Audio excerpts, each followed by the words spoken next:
In any city, in any country, there's a certain location in which you can perform any of these instructions. There were once 2,538 of these objects, but 2,000 were supposedly lost. The remaining 538 must never come together. Ever. But whoever follows those instructions. The stories and set of instructions I shall give you in this series have been gathered from various sources, many of which are questionable at best. But they all follow a similar thread. They tell the tale of a number of objects, which, when brought together, will bring about horrendous consequences, details of which drive most people mad. The veracity of these stories is always in question, but this is how it is intended to be. Nobody really knows if these objects are real, or if there are indeed a set number of objects that exist in the world that yearn for a reunion with their kin. In a normal human's mindset, anyways. Speculation runs rampant. Part of what makes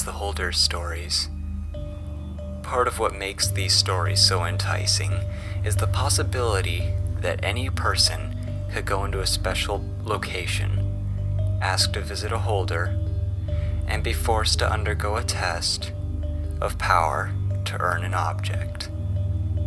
But of course, not everyone can become a seeker. Well, a successful seeker, that is.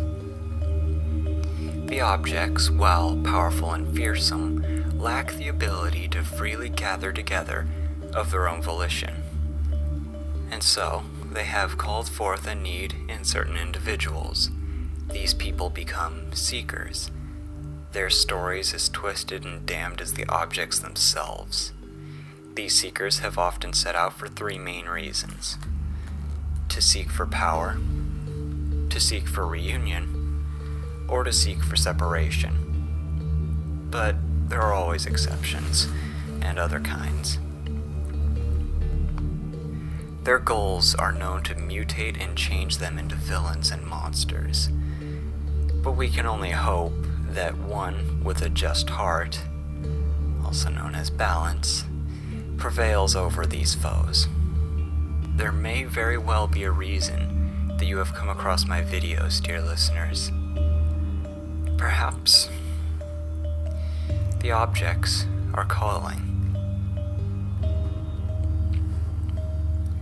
But as for me, I am not an object collector. I am not the average seeker. I do not want them to come together. At least, not until I know all there is to know about them. It's what I used to do, as you know. And it's what I still do. But before about 6 months ago, I wasn't doing it correctly. Now, as you already knew, I have Object 2013, the coin of indecision. And that was it.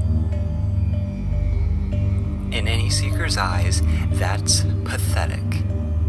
And to continue my list of deplorability, my terminology log, that first one I did, was literally my level of knowledge of the subject. Roughly 90% of it was wrong. That's right, I was a complete failure of a seeker. It wouldn't surprise me if many of my viewers have died or faced something far worse because of my falsified information. I scrapped all the files I had, which, needless to say, wasn't all that much, and I started over. And after finding the documents of all 538 holders, and some of the lost 2,000, I know more than ever. But it's not enough. Not even close to enough.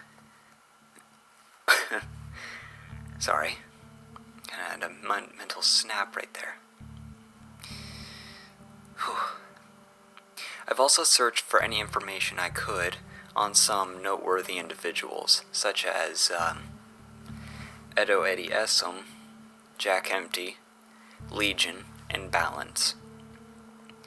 But since knowledge doesn't always come easily, I had to get more objects. 32, the newly acquired speed, 170, the immortality of ages, 557, the pendant to control the holders, and even 45, the White King's sword. The sword was damn near impossible to get, but somehow I managed.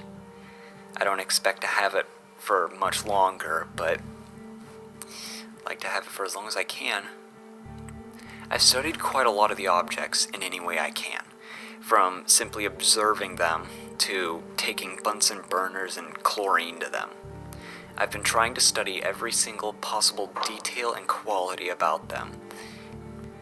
And when my research with a particular object is done, I trade it off for either valuable information or another object to research.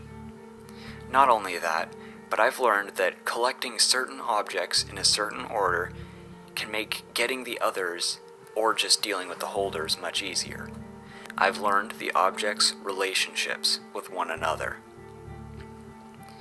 Now, this only outlines the first few months of my absence.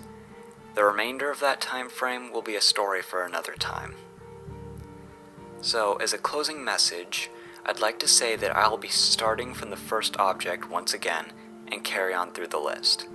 On top of this, I'll also explain what objects could make a holder's confrontation easier, and getting their objects much more, less painful. In other words, I'll be doing an in-depth analysis for as much as I can. After all, some parts of the meetings can't be put into words.